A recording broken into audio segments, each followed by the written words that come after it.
Loka ede, lure along loka ede, Chaytaye, Apialaki, Bezi Mamati Kellydo, Nay Satiaye, and now you so momu auma, Saint Jinzia, Matiaro Laisha me.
Certificate of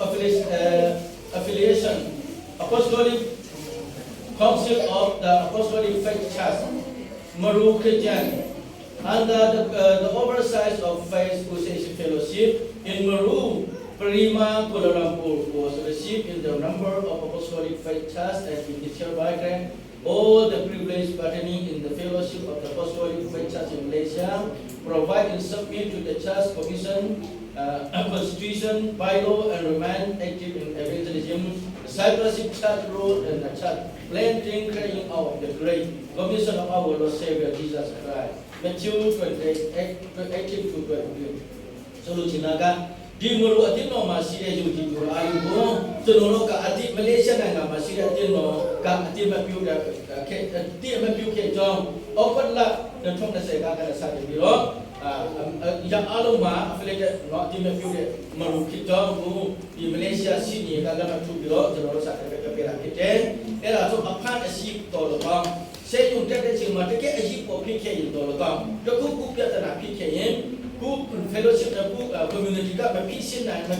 cing ma siya ko sa tuwa siya ka na cheche o pe ko sa tuwa ma julo tenro ka betulile sino di sa perfecta ko julo pia ma pike era tong di sa perfecta le ko atin lo ma kong tin tha punya ke siya ko la ju punya je su na ma pe ko ba le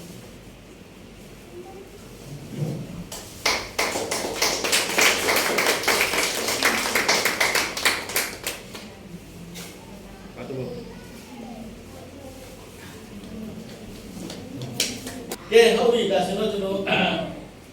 Dine watching a temple, but to let them say watching it. Bale, Sunochi, Johan Patamasa, so a country, need and Senga to Alon Patiam. See Johan Patamasa, so a country, need and Senga. Shadigan and Peme, Senoka and Alpha, Yasuna Pecovare. Loka Kulogong, Loka Neshito Yaro Kulogong, Chichane, Loka Kuchito to Medica, Camero Kuchim Madamshi, Loka Neshit Miako, Ayati Ugo, Kukaya the machine, Messi the machine, Loki sitting night was watching no deed, Loki sitting I was watching no deed, Camero never says, Made or I'm Loka ne dasa sanjari. Loka ne dasa sanjari. Loka ne loki temechindi. Loka ne loki temechindi. Jetwa kwe pyodai. Jetwa kwe pyodai. Maya kini aludo na ini. Ya kini aludo na ini. Jetwa tumuka. Jetwa tumuka. Nisa taurati. Nisa taurati. Salan kuse ngeseni. Ajenau di. Banyak dia pun belum tumis meja. Banyak dia pun belum tumis meja. Kunne ya kalaku. Kunne ya kalaku. Itu nasi cinga. Itu nasi cinga. Kunti domba. Kunti domba. Tua jampi apa itu sekarang dia tinggal di Pebase. Amin. Ini siang ni leho cina kapale suno. Di loka ayat aloka kena ni biar berjadi. Era tu loka bo macam ni. Yohan yang terlalu kumat hari, loka kumacin ni, mesita macin, kapan macin, loki sakti macin ayari loka, tenene jauh lagi ni. Pempuera maka bene, dia aja macin sikit seno, payah dekitan loka masa sabu, no. Era jauh betul mak, mina kongku mesin aku, no. Dekin naya yang cuma macam aku, no. Jadi apiu si mesuna apiu si me, anisi mesuna anisi me, no. Era jauh Tunoroka, puyin pu, me mapu jo pu suno, kasake kane, tripilai me, tunoro jasa ma tripilai. Tunoro di sana ku se ma papio le suno. Tunoro di pengen tiya ku, nalung tu na punya ada. Tunoro yang ni je kalah, belum tu dok ke ni suatu. Tunoro di serong lupa. Siapa kena pio thale, tri le pe thale. Di lu jadi ha, tu dok kau kalah kita. Lu ada ha, ayat tu dok kalah kita. No. Aku ni lu berdekat dengan dia berdekat. Jenurut tentang paling kali lu terkena itu jalan. Surat di kalah ni mafia tinggal jenurut mafia di lokal mah. Ada singkat ni surat jenurut jika dua tapi je. Yesus Kristus berkata boleh. Terkuhar, kucing tak cakap lari. Ngakaro ada ciri lu boleh pisu secina ngalah cipide. Jual tu ada tak punya si punya deh, ngah jual lah cipide. Yesus Kristus berkata leh.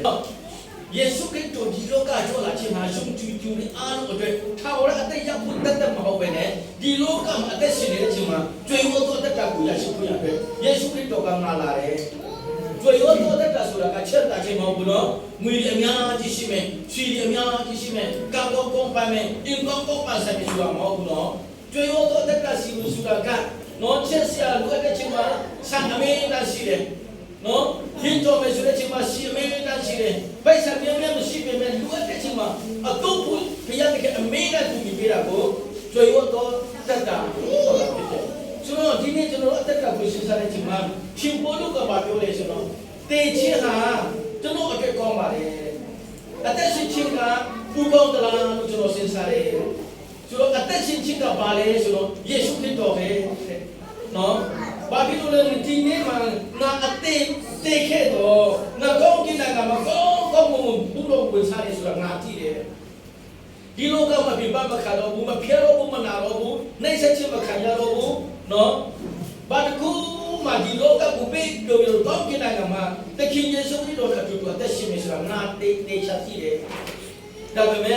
di lokal mana ada si mesuno, jono ada tolong, Yesus Kristus ada tolong. Di maloka masih Yesus Kristus ko mati tere luya, no lera ada dunia, labio to dunia ada tolong, piana to dunia ada tolong, bubiro kome luar sini ni. Kerana jom, deci bujai mana, ada si bujai mana sura, ngamati bu, cipol kato. Tapi di ni lo jono kucing cuma, jadi kuno ini di ni kusang juga lebih orang le. Jadi kuno ini jono oke dulu ni aji ni. Pia jom ada cuma le. Pia jom ada tete cuma le mapawul cinjau, tercine masuk cinjau. Pia jom ada tete, babi lu nak kali surah bertiu. Di mana tercine surah cuma, tete cuma sudah cuma le. Phone ni memang kali lau le no. Tumia sudah cuma le hujan le gigi le no. Dia hore cuma le pena kasih le dulu sekapio le no. Sika dulu keling le no. Babi lu pia jom lah kali surah bertiu. Kita senang tera buka macam ni. Si bodoh kalau tak sih nak buka macam babi lu le. Tumia acu ngasong yang ni. တကယ်လို့များဒီနေ့ကျွန်တော်ခေါ်လို့ချစ်ခံခဲ့တော့ကောင်းကင်နိုင်ငံတည်ချေတော့ပါမလားကိုကိုစဉ်းစားကြည့်လို့ဒီနေ့တတိယပဲစဉ်းချင်တယ်ဆိုတော့ဘဝဆိုတာအနာဂတ်အတွက်ဖြစ်တယ်ဘဝဆိုတာအနာဂတ်အတွက်ဖြစ်တယ်ဓမ္မကျမ်းစာကကောင်းကောင်းတင်ပြတာပါလေဆိုတော့ထာဝရဝိညာဉ်ကြီးရာအတ္တကိုပြင်ဆင်ဖို့ရတဲ့ဒီလောကမှာသက်ရှင်ခြင်းဖြစ်တယ်ဟာလေလုယာအာမင်ထာဝရအသက်ကိုရရှိဖို့ရဆုလူချင်တာကကေကင်ချင်းတရားကိုကြားနာပြီးတော့ယုံကြည်ပြီးတော့လက်ခံပြီးတော့ကဲဒီချင်းကိုရပြီးတော့ကောင်းကင်နိုင်ငံသားဖြစ်ဖို့ရဒီလောကမှာဘုရားတည်ကဒူကောင်းတဲ့အသက်ကာလကိုအသက်ရှင်ခြင်းကိုပေးတာဖြစ်တယ်ပြောထားတာဖြစ်တယ်ဆိုတော့ကျွန်တော်ရဲ့အသက်ကပါလေဘုရားမသိတဲ့လူတွေကတော့နော်ဘာမှမဟုတ်ဘူးလူတွေကသေမယ်နောက်တစ်ခါ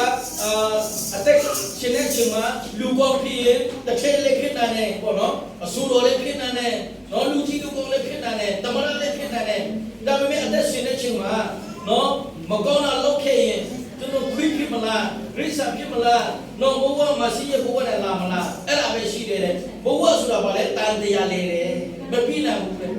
အထစ်တွေကနော်ဘုရားကမသိတဲ့လူတွေက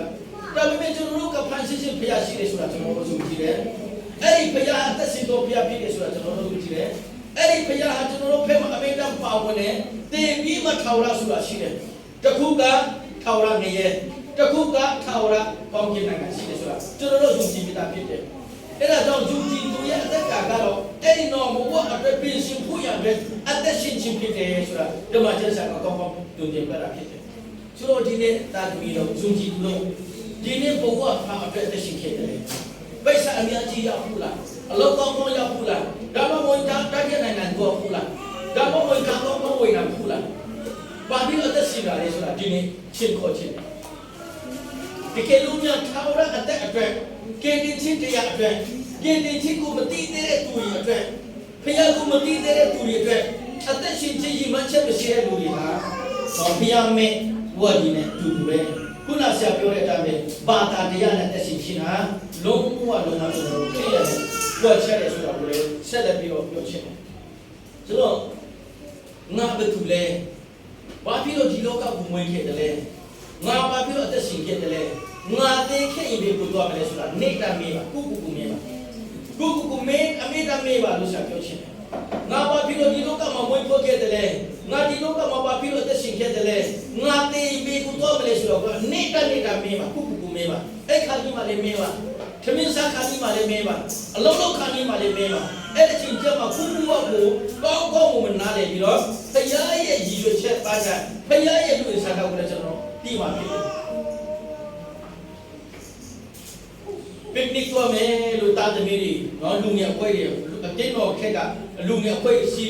အပပစ်နစ်သွားမယ်ပေါ့နော်ရီထရစ်သွားမယ်ချောင်းသွားမယ်တကယ်လေးသွားမယ်ဆိုတော့ပြင်ဆင်ကြတယ်ပြင်ဆင်ကြတဲ့ချိန်မှာကိုယ်ခါနေမှာနော်သူ့အမေကပါပြောလဲရှင်တော့သမီးကဲသမီးတို့ကဆူတော့ပေးမယ်ယေရှုခရစ်တော်လည်းသမီးတို့နဲ့တူတူပါတော့ရအောင်ယေရှုခရစ်တော်နဲ့တူတူသွားပါနော်လို့သမီးသူ့အမေကပါထားလိုက်တယ်သူ့သမီးကပါပြောလဲရှင်အမေပြောရတယ်တချင်းတို့ယေရှုခရစ်တော်ပဲတချင်းတို့ယေရှုခရစ်တော်ပဲကျွန်တော်တို့ကားပေါ်မှာယေရှုခရစ်တော်မဆက်တော်ဘူးတဲ့သူလိုက်ချင်တယ်ဆိုတော့နောက်ကလည်းပဲပစီထားတဲ့နေရာမှာသူထားပါစေသူအမေကဆူတော့ပေးမယ်ဆိုရင်အဲ့ဒီသမီးကလည်းမခံသွားပြီးရမယ်ခင်ဗျာယေရှုကိုပြောလိုက်ပါသမီးတို့သွားပြီးတဲ့ယေရှုကလည်းမရှိနဲ့နောက်ခံထဲမှာပဲထားပါစေတဲ့ချိကမနေရမရှိတော့ဘူးတဲ့အဲ့ဒါနဲ့အဲ့မြို့သမီးလေးနဲ့နော်ကိုအပေါ်ဒီနဲ့ပေါ့နော်ဒီနဲ့မတည့်ရတဲ့လူပြူတွေပေါ့နော်အားလုံးဒီနဲ့မတည့်ရလူပြူတွေအားလုံးကားပေါ်မှာတပီးမှာသွားတယ်တားလိုက်ရင်းချက်ကစိုက်ကပေါ်ပြီးကလည်းစီးကလည်းထွက်ပေးတယ်ပြင်းနေသွားတာပေါ့မလို့တင်းတော်တွေကအဲ့လိုမျိုးသွားတော့ဒီကဆရာတော်ကနော်အေလီဇဘက်ကဆူတော့ပဲမယ်တပီးတော့ဆိုတယ်မရတယ်မတော့ပဲနဲ့ကျွန်တော်တော့တောင်းပြီးပြီပေါ့နော်ယေရှုခရစ်တော်ကအဲ့ဒီဖခင်တော်မှာရှိပါစေဆိုတော့ထောက်တော့မယ်ဆုံးမလို့ယေရှုမလူဘူးပေါ့နော်အဲ့လိုတော့ဘောပြောချင်တာကသူတို့သွားပြီးမှပစ်နစ်လောက်မဲ့နေရာမရောက်ခင်မှာအဲ့ဒီကမောက်သွားတယ်အားလုံးတည်သွားတယ်တည်သွားတော့ကားကြီးကပေးတရားလောက်လိမ့်နေချိန်မှာအားလုံးတည်သွားတယ်ဟုတ်ပြီပေါ့နော်အဲ့ဒီချိန်မှာတရင်ရတယ်အဲ့ဒီကမောက်သွားတယ်လူငယ်တွေအကုန်လုံးတည်သွားတယ်လို့ပြောတယ်အဲ့ဒီကားကိုတော့ထုတ်မယ်လို့ပြောတဲ့အချိန်မှာ အနောက်ခါမှာရှိတယ်နော်စီစာနေကြောက်ရီဟင်းနေအတားရီပါတကူမှမပြည့်ရှိဘူးလေကြောက်တော့မှမကွေးဘူးလေကြောက်တော့မှမကွေးဘူးလေလူတွေကအကုန်လုံးသိအဲ့ဒါပါလေဆိုတော့နော်သူတို့ပြောတာလေယေရှုကငါတို့ကပုံမှာမဆက်ဘူးသတိထားတဲ့နေရာမှာပဲယေရှုထားမဆက်ဘူးပြောတယ်အဲ့ဒါတော့ယေရှုခရစ်တော်ကပုံသက်တယ်ပြပြီးတော့သူတို့ပစီနာမှာကိုယေရှုခရစ်တော်ဆုံးမြောက်ချုပ်ခဲ့တဲ့အကြောင်းကြောက်တော့မှမကွေးပဲနဲ့ကာရီကတော့ဘုံအရှိပိုက်ကဆုံးပြန်သွားတယ်လူတွေလည်းအားလုံးတည်သွားတယ်ဆိုတာဘုံပြမှာကျွန်တော်တွေ့ခဲ့တယ်။ဘာဖြစ်လို့ဆရာကြီးဘုံပြကိုပြောခဲ့တယ်ဆိုတော့ကျွန်တော်နေ့စဉ်ဘဝမှာယေရှုနဲ့အတူတော့မှာရတယ်။ယေရှုနဲ့အတူတူရှိနေမှာရတယ်။အသက်ရှင်မယ်ကောင်းခြင်းမိတ္တလာခံစားရမယ်။ချမ်းသာမယ်ဝတ်တာမယ်ဝတ်မြောက်မယ်ဆိုတာကိုကျွန်တော်တို့ပြောခဲ့တယ်။အားလုံးတိပိတာပေါ့နော်။တိုက်တဲ့အကြောင်းတွေကြားဘူးလား။တိုက်တဲ့ဒီဘောအကြောင်းကြားဘူးတဲ့လူတွေလည်းထောင်ပါအောင်။ဒါတဲ့ဒီဘောကထောက်ကူရတဲ့စနေမှာအပေါပေါ်မှာအကြီးဆုံးအကောင်းဆုံးဒီဘောပြဆောင်ခဲ့တာဇကံဒီမှာတော့ဒီဘောမြတ်ချစ်တယ်နော်ကျွန်တော်စစ်တွေကလည်းမောင်တော့ဘူးကြည့်တော့ဆိုဟဲ့ကဒီဘောကိုစီရတယ်အမြင်ဒီဘောစီလိုက်အကြီးဘူးဒီဘောစီလိုက်နော်တို့တော့ကလည်းမျိုးကလည်းစစ်တွေကလည်းဘူးကြည့်တော့မောင်တော့အကုန်လုံးတော့နဲ့လေနော်အဲ့ဒါဘူးကြည့်တော့ကလည်းဘာချောင်းလဲဒီဘူးကျွန်တော်မျိုးလေးစီတဲ့ချောင်းလဲအဲ့တော့ဟိုတက်တဲ့ချောင်းလဲရှာအကြီးတစ်ခုစီတဲ့နေရာလဲအဲ့ဒီခေတ်ရှာရောက်တယ်ကျွန်တော်တာတနာပြုတယ်လေအဲ့ဒီမှာကျွန်တော်အဲ့ဒါမလို့ဒီကျွန်တော်တာတကြီးလို့ကျွန်တော်ပြီးလို့ဆက်တာဖြစ်တာအဲ့ဒါကြောင့်ဆရာဒီနေ့ပဲတွေ့တယ်ဆိုတော့လေအဲ့ဒါကြောင့်ဒီမလို့ဒီကိုကျွန်တော်ညီကိုရစ်လို့ပဲသဘောထားတယ်ကျွန်တော်တော့ထောက်တဲ့စိတ်တုံးကလည်းတစ်စိတ်ခုတစ်ထိအဲ့ဒီဘူးကြီးတော်မောင်းတော့နေမှနေတယ်အဲ့ဒါမျိုးမျိုးဒီမျိုးဒီရှိမှကျွန်တော်နေတာစကားတော့ပြောတဲ့တော့မပြောတဲ့တော့မထင်နဲ့တော့ဆရာကြောင့်ပြောတာနားလေနော်အဲ့ဒီဘောကကြီးကြီးတော့ဘလို့ရှိလဲဆိုတော့ပေစီရရှိတယ်နော်ပေစီရရှိတယ်အထက်ကရှိထက်တော့ရှိတယ်အကြိုင်းကောင်းတဲ့ပထမဆုံးကောင်းဆုံးကဘာပေါ်မှာကောင်းဆုံးတိုင်တယ်နေတော့သူရဲ့ဒီဘောကပ်တဲ့ကပ်တူတယ်ဆိုတော့အန်ဒရူးရှမစ်လူကိုတယ်အန်ဒရူးရှမစ်ဒါနဲ့နျူးစော့ကလည်းလွတ်တယ်ကူတော့ခုရလေနော်တနည်းကိုနေမငညတဲ့ခုနာကြီးကလည်းဆက်ခေါ်သွားတယ်နျူးစော့ကလည်းလွတ်တယ်ကလည်းနျူးစော့ကူတော့ခုရတယ်တနည်းကိုနေညတဲ့ကလည်းဆက်သွားခဲ့တယ် sorry ဘုလိုနဲ့ညနေကလည်းဆက်သွားခဲ့တယ်ဆက်သွားလာမရှိမရှိခဲ့တော့ရှိတယ်အဲ့ဒီဘောကိုဒီဖက်မတော်နဲ့လောကကြောင့်ပဲလေပါဘေးနာကိုပဲအလေးကနဲ့တော့မတော်နဲ့အဲ့ဒီမှာရှိခဲ့တော့ရှိတယ်ဆိုတာအချက်ပေါင်းခုနှစ်ချိန်တတိပေးတယ်တတိပေးတဲ့ချိန်မှာသူတို့ကတည်းကအချိုင်ကောင်းတာလေရှိတဲ့အချိုင်ကောင်းတော့တန်မာတဲ့ဆောက်ထားတော့သူတို့ကလုံးဝမပြည့်စည်နိုင်ဘူးသူတို့ကဖြစ်တာအဲ့ဒီကပြန်ကပါပြောလဲဆိုတော့ even God cannot say ဖယားသခင်တော်မှာဒီဘောကြီးကိုလုံးဝမပြောတာဘူးငါတို့ဒီဘောကရန်ကောင်းနေကြီးတယ်တာနီကလည်းအကောင်းစားတယ်လောက်ထားတာဖယားသခင်ဘုရားတော်မှာသူနိခတ်တော်မှာမမြင်တာဘူးလို့ကပြန်ကပြောတယ်အတားတို့ပါပါရတယ်သွားပြီးမှနော်ဘုဒ္ဓနဲ့ကလည်းသွားတယ်တစ်ချိန်ခုနှစ်ချိန်လောက်နော်တိတ်ပဲချက်ရတယ်ဒါပေမဲ့ဒီဘောကိုလုံးဝမဖြစ်ရှိနိုင်ဘူးသူတို့ကယုံကြည်ကြတာပေါ့ဝလီတော့ပဲထားတယ်မှာတွားပြီးမှတမီကိုလည်းညခုနကြီးချက်ပါပြီလေဒီဘောအောက်ဘက်ကမီတာ50ပေးတော့တယ်ဒီကတော့လည်းတော့ဆိုတော့အဲ့ဒီမှာလူ1200ရှိတယ်1500ပေးသွားတယ်နော်ဆိုလို့ရှိရင်ကပါလေဆိုတော့ဖယားမသိတဲ့လူတွေကဖယားသခင်ကကောင်းကင်နဲ့မြေကြီးကိုဖန်ဆင်းတော့သူအရာအားလုံးကိုတဆွမ်းတော့ဖယားဆိုတာလက်မခံဘူးနေရာကမရှိတဲ့ဖယားတကယ်ဆိုတာသူတို့လက်မခံဘူးအရာအားလုံးကိုမြင်နိုင်တယ်ဆိုတာဖယားတကယ်ဆိုတာလည်းလက်မခံဘူးနေရာကမရှိတဲ့ဖယားတကယ်ဆိုတာလည်းသူတို့လက်မခံဘူးဒါပေမဲ့ကျွန်တော်တို့စုကြည့်ဘူးလေဟာအမေရိကန်ရဲ့ဖယားတခင်ကဝိညာဉ်တော်ပြီးကျွန်တော်တို့ကိုအမေရိကန်ခွေကောင်းတယ်မဆတယ်ကြီးစုတယ်ဆော့ဆော့တယ်ဆိုတာဘယ်တော့မှမမင်းနဲ့နော်ဖယားကောင်းတဲ့နေရာမဟုတ်ဘူးနော်အလုံးလုံးတဲ့နေရာမှာလည်းနော် restaurant မှာလည်းမိဖူးချုံမှာလည်းဖယားရှိတယ်နော်ဒီတာကေမှာလည်းဖယားရှိတယ်ကျွန်တော်တို့ကအမေရိကန်ခွေကောင်းမဆတဲ့ဖယားတခင်ကငါသားတဲ့နေဒုက္ခရောက်မှာဆိုလို့နော်ဘေးဒုက္ခချုပ်မှာဆိုအမေရိကန်ကျွန်တော်တို့ကိုမိမဆတာရှိအဲ့ဒါတော့ဆက်ပြချင်တာကဒီနေ့ဘဝအတ္တကပါလေကိုဘဝကိုပါလေဒီလောကမှာရှိတဲ့ရှိဥစ္စာတွေကတနေ့ပြုတ်ခွေပေါ်လာနေတယ်ဒီဟာကိုလုံးဝမချင်နဲ့ဖယားရဲ့နောက်ကပတ်တော်မှာပဲဘုရားကိုရတယ်ခွန်အားပေးချင်တာဖြစ်တယ်အဲဒါကြောင့်ဒီနေ့ကျွန်တော်ကြောက်မြင်မှုတွေအတိုင်းပဲနော်ကျွန်တော်အတ္တကဟာဘလို့ပြောခဲ့တယ်လဲဆိုတော့ဆရာပြောပြီးပြီနော်တစ်စိတ်ကမှ ဒီလောကရဲ့သူတဒနာမှာနော်အခုချိန်မှာတစ်စက္ကန့်မှလူနှစ်ယောက်တည်တယ်ဆိုတော့တမီနစ်မှာစက္ကန့်ဘယ်နှလောက်ရှိလဲ60ရှိတယ်ဆိုတော့မိနစ်တမီနစ်မှာဘယ်နှယောက်တည်မလဲနေ6လင်း30ရှိနော်200ဒီပါနေ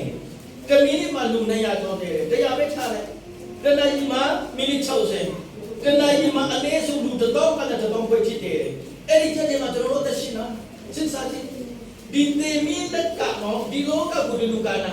တမီနစ်တစ်စက္ကန့်မှာသူ့လက်ကလေးကိုဒီလူကစားတာအဲ့ဒီနာမှာကမရှိလို့တေပြီပေါ့မော်တော်ဆိုင်ကယ်စီနဲ့တင်လာတယ်ကားစီနဲ့တင်လာတယ်ထိုင်ရင်လည်းတင်လာတယ်ဖျားပြီးမှဆေးရုံရောက်ပြီးမှတေပြီလို့မထင်နဲ့နော်ကျွန်တော်ဘယ်လိုတေမလဲဆိုတာဖျားတယ်မသိမပေးဘူးဘယ်နေရာမှာတေမလဲဆိုတာကျွန်တော်တို့ဖျားတယ်အသိမပေးဘူးသူတို့ချင်းတဲ့ကတော့ကိုယ်နဲ့ကလာဘလို့ဒီကောက်ခဲ့တယ်ဆိုတာကိုတီးဖို့ရတယ်ပညက်တရားကိုသိစေတော်မူပါပညက်တရားနဲ့အသက်ရှင်နိုင်ဖို့ရတယ်ကျွန်တော်ရဲ့တက်တာကိုဘလို့ဒီကောက်ခဲ့တယ်ဆိုတာကိုသိစေတော်မူပါနော်ဒီလောကရဲ့ကျွန်တော်အသက်တရားနော်ခဏလေးလို့ပြောရတယ်ဒီမှာနော်ပြိုလေးတွေကလက်သေးဆူတယ်သမီးလက်သေးဆူတယ်လားအခုဆူလာပြပါဦးမဆူလာလက်သေးဆူတဲ့သူရှိလားတစ်ချက်တော့ပြပါဦးအားလုံးပြရတာဒီပဲပြကောင်းကြည့်ပြပါနော်တချို့လူတွေကလက်သေးဆိုတာပါလေအဝါရီအနီးပါနေပါလေဆိုပြီးမှနော်ခုလက်သေးကိုတစ်ပတ်တစ်ခါဆေးဆူရတစ်ပတ်တစ်ခါပင်းနေနော်အစီထားလိုက်ဒူထားလိုက်နဲ့နော်ပိတ်ဆိုင်များကြည့်ခုပြီးမှဒီလက်သေးကိုခရုစိတ်ပြီးတော့လောက်တဲ့လူတွေများကြီးတယ်လောကီတာတွေဒေါက်တာတွေကပြောတာလေဒီလက်သေးကဘယ်နဲ့ရက်ခံတယ်4ရက်ပဲခံတယ်ဒီလက်သေးက4ရက်ပဲခံတယ်နော်စပင်ဖြတ်ဖို့လို့ရှိလားတစ်ထောင်ပေါင်းကာလစုဖို့လို့ရှိလားရှိတယ်ဒီစပင်ကိုကာလစုဖို့နော်အယောက်လေးဖို့ဖြတ်ဖို့ကောက်ဖို့ကအချင်းနနာနီ3နာရီလို့ပြရတယ်နော်ပိတ်ဆက်ပေးပြီးတာမကအချင်းနနာနီ3နာရီလို့ပြရတယ်စာမတော့ထိုင်ရတယ်နော်ဒီစပင်ကဘလို့ခံတယ်ဆရာ6ရက်ပဲခံတယ်ကဲစဉ်းစားကြည့်4ရက်ပဲခံတဲ့လက်တဲ့ပဲ6ရက်ပဲခံတဲ့စပင်အတွက်အချင်းလေးပေးနိုင်တယ်လေပိတ်ဆက်တဲ့ပေးနိုင်တယ်ဆိုတော့ထာဝရအသက်ကိုပေးတဲ့ယေရှုခရစ်တော်အတွက်ဘုရားအတွက်ဒီတနေ့သူတွေနဲ့2နာရီ3နာရီလေးညဘာဖြစ်လို့အချင်းပေးနိုင်တာလဲဘာဖြစ်လို့ဤတာလဲအင်တာတက်လိုက်ကြီးတော့လိုက်ပို့လိုက်နဲ့ဝင်လက်ထွက်လိုက်နဲ့ဘာဖြစ်လို့လောက်တာလဲကိုစပင်6ရက်ပဲခံတဲ့စပင်အတွက်တော့မှမလောက်ဝဲနဲ့ဒီကမဲ့ခံနေမောလား2နာရီ3နာရီလာပြင်းနေလူကပြင်းနေဖြုတ်လိုက်တဲ့ဟုတ်တယ်မလားဒီလက်သေးလေးရက်ပဲခံနေဟာတော့မှနော်ကျူမလားပိုင်နဲ့ချက်ထုတ်ရောကလောက်ချိမလားချက်ထုတ်မှချူတယ်တွေ့တယ်တမီးနော်ကလောက်ချိမလားဒီအလေးထိတ်တာနဲ့တွေ့ရတော့မှလက်သေးကလောက်ချိမှစလို့ဒီတွေ့ရတယ်မလားလေးရက်ပဲခံတယ်လေဒါပေမဲ့ဒီကိုထောက်ရတဲ့ကိုပဲဖရအချင်းပေးမှုတာဆိုချင်တာဖြစ်တယ်ခုနကဆိုချင်တယ်နော်4ရက်ပဲခံတဲ့လက်သေး6ရက်ပဲခံတဲ့စပင်နော်ဒီကိုခန္ဓာတလားပဲခန္ဓာလေတလားပြီးပြီဆိုတော့ဘုံလုံးပေါက်တူပြီးတော့ပြင်မှုဖြစ်သွားပြီလေအယုဏတိုက်ပွဲကုန်ပြီအဲ့ဒီအတွက်တော့မှနော်အကောင်းဆုံးစားခြင်းနဲ့အကောင်းဆုံးဝတ်ခြင်းနဲ့ဆိုတော့ထာဝရအတွက်တော့နော်ယေရှုကဘာပြောလဲဒီလောကမှာဘာနာကိုမဆုကြနဲ့ဘယ်မှာဆုလဲဆုမလဲဘောင်းကိနိုင်ကဘာဖြစ်လို့လဲဘယ်သူဒီမဆန်းနိုင်လဲတကူရီလည်းမခုနာဘူးပူရီလည်းမဆန်းနိုင်တဲ့နေရာမှာဆုထားပါလို့ပြောတယ်အဲ့ဒါဆိုခရစ်စမတ်လုပ်မယ်တယောက်ကမိသားစုတယောက်ကတယောက်ဆိုနေမင်းနဲ့အာမရတဲ့ကွာကျွန်တော်မိသားစုတွေအတွက်လူပြိုတွေအတွက်မင်းနဲ့အဲ့ဒါတွေလည်းဖျားအပြပါတာဆိုတာပဲဖြစ်တယ်ဆိုတာလေကိုနာပေးခြင်းနဲ့အဲ့ဒါကြောင့်ခရစ်တော်နဲ့ရှိတော့ငါယူကြည်တို့တာတမီတော့ဒီနေ့မှာဖျားကြောင့်ကိုလာတတ်တဲ့သူကြီးအားလုံးဟာဒီဘဝတူတောင်းတဲ့ကာလလေးဟာဒီဘဝတူလေးကိုဖျားတဲ့ခေအတွက်ငါတို့အတင်းတော်အတွက်ငါတို့မလို့ဖေလို့ရှိအတွက်အကောင်းဆုံးအတုံးချက်လာတော့တာတမီမြတ်ဖြစ်ချက်ကိုရန်ယေရှုခရစ်တော်ဖျားတဲ့ပေါင်းကြည့်ပေးပါစေအာမင်အလုံးကိုကျေးဇူးတင်နေကျွန်တော်တို့ဘုရားမင်္ဂလာဖြစ်ဖို့တောင်းပန်တဲ့ဒီဘုရားမင်္ဂလာကိုပုံပြရန်ဆရာကျော်နိုင်နဲ့ကျွန်တော်တို့ဆရာအောင်တော်ထွန်းကိုယေရှုနာမနဲ့ဖိတ်ခေါ်ပါတယ်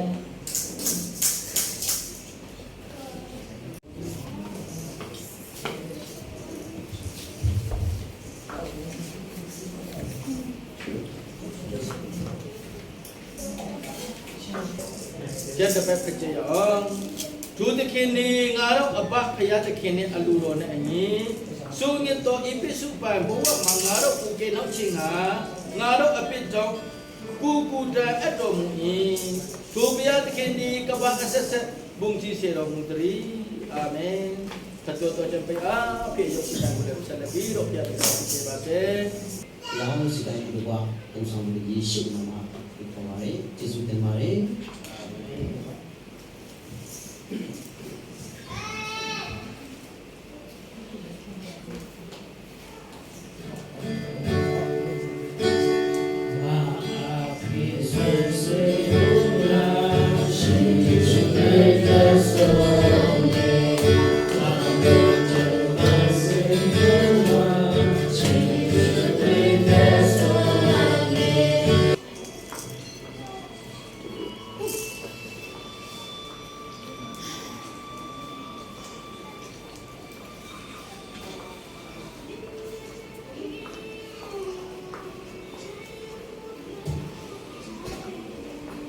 ဒီနေ့ငါပဲ့တော့အရာဒီ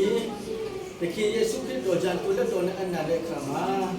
မြတ်ဆာစားတဲ့ချိန်မှာမုန်တကူကိုယူပြီးတော့ဂျေဇုတော်ကိုချီးမွမ်းပြီးမမုန်ချူပဲပြီးဒီငါ့ကိုခါနာပြီးဒီတော့အတွင်းငါချူပဲတော့လာပြီးငါကိုအောက်ပဲလက်တော့ဆောင်ကြပါလို့ယေရှုခရစ်တော်ကမြတ်ပြီးမြတ်ဆာစားပြီးတော့ကမှာခွတ်ကိုယူပြီးတော့ယေရှုခရစ်ဒီဒီတော့အတွင်းငါတို့တော့ထားတော့ငါရဲ့အတွက်တော့ပြီးဒီတော့အပိကနဲ့ပြီးတော့ချင်းငါခမဲတော်ထံတော့ပြင်းအတိတ်ကိုပြောတော့ထံတော့ပြင်းအတိတ်ဖြစ်ပါပြီဒီခွက်ကိုတော့တဲ့ဒါနာငါကိုကြရပြီးတော့တို့ဆောင်ကြပါလို့ယေရှုခရစ်တော်ကကျွန်တော်တို့မှာခဲ့တယ်ယေရှုခရစ်တော်ဟာကျွန်တော်တို့အတွက်လောကဓမ္မတေခံပြီးတော့သူ့ရဲ့ကိုယ်ခန္ဓာကိုသူ့ပြမှာသူ့အတွေ့တော်ဒီကျွန်တော်တို့အတွက်အဖြစ်တာများအားလို့ပြောပြလို့ဆရာပဲသူလုံးပြီးတော့ခမဲတော်ထံမှာပြင်းကိုဒီထောင်ခဲ့တာဖြစ်တယ်ဒီနေ့ယေရှုခရစ်တော်ကိုပြန်နေကြလာမယ့်အကြောင်းကျွန်တော်တို့ကိုခေါ်ဆောင်မယ့်အကြောင်းကျွန်တော်တို့အတွက်လောကဓမ္မတေခံတဲ့အကြောင်းဒီလောကမှာကောင်းကင်ဘုံရဲ့စစ်စစ်ကိုဆွေးနွေးပြီးမှဒီလောကမှာအတေခံဖို့ရကျွန်တော်တို့အတွက်အဖြစ်ဖြစ်လို့ပြန်လာတဲ့အကြောင်းကိုအော်မေတ္တရာရဲ့ကိုကိုကိုဆွေးနွေးခြင်းအားဖြင့်ကျွန်တော်တို့ဆောင်ပြမှာဖြစ်ပါတယ်နောက်ဆုံးမှာဆက်တော်နဲ့ဆုတချအပြင်အားလုံးအမိဒီကဖြစ်ပါတယ်အားလုံးဒီကတို့ဆောင်ကြရအောင်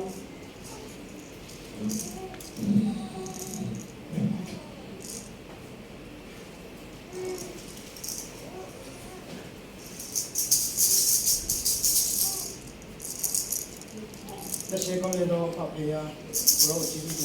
ဒီပေါ်တရှိမလည်းပြောလို့ရတယ်ရှိမစတောင်းရတဲ့ခါမှာတေချီမစ်မတော့အမြင်လို့တော့နာဇမီတကယ်ရှုခနာမမီပြည့်ဂျေရုဆလင်ပြည်နယ်စက်ကိုင်းလာဆောက်ပါရရှင်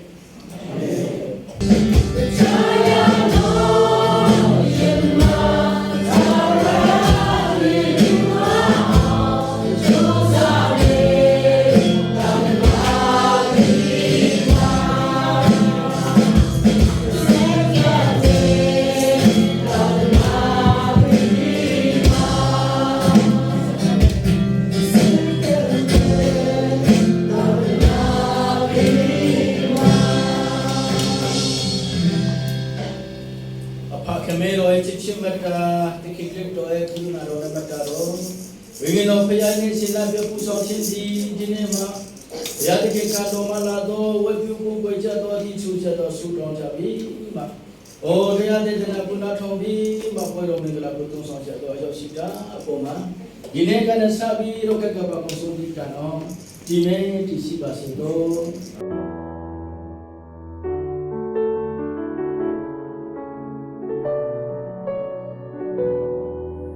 Kabago budu panzele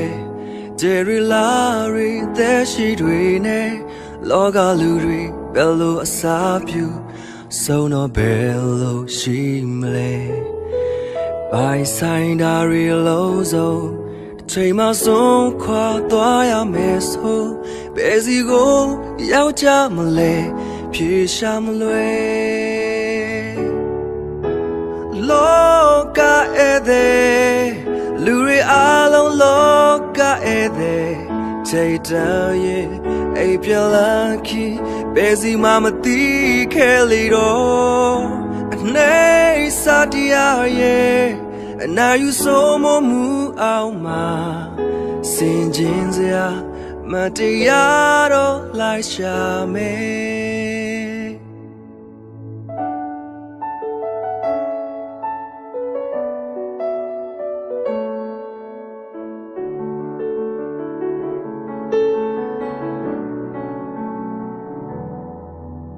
ဒီလိုဒီပုံရှိမယ်ထင်တာလေးတွေတစ်ဖက်သက်ဆိုလေနှုတ်ဆက်ဝန်ခံနေရခြင်းတဲ့တရားသဘောမှန်ကိုရှာရမယ်ပိုင်ဆိုင်သူဟာရှိတယ်လိုလျောက်သဘောတော့ဖြစ်ပြမလာဘူးဒါကြောင့်လဲကြွေးမရှိဖြေကိုလိုချင်နေ ကျေးဇူးတင်နေဖေရကျေးဇူးတော်ကြောင့်ဒီမှာဝတ်စားလေးတွေပြန်လည်ပြီးတော့ခင်ဗျာဆရာရှင်းပြီလားโอเคနောက်တစ်ခါလာမလို့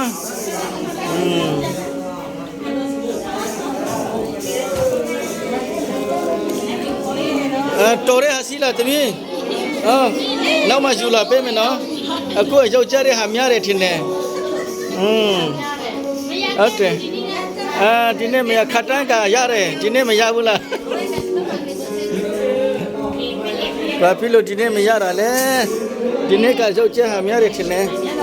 ဆရာလည်းမကြည့်တော့ဒီတန်းပဲဖုတ်ထွက်လာတော့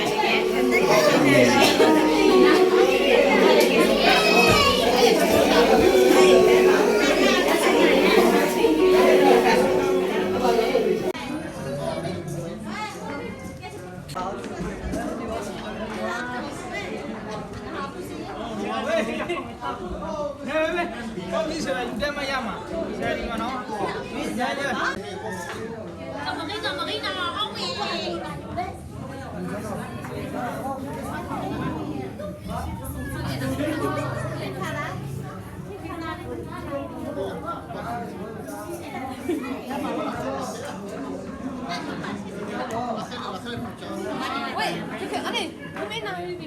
这个。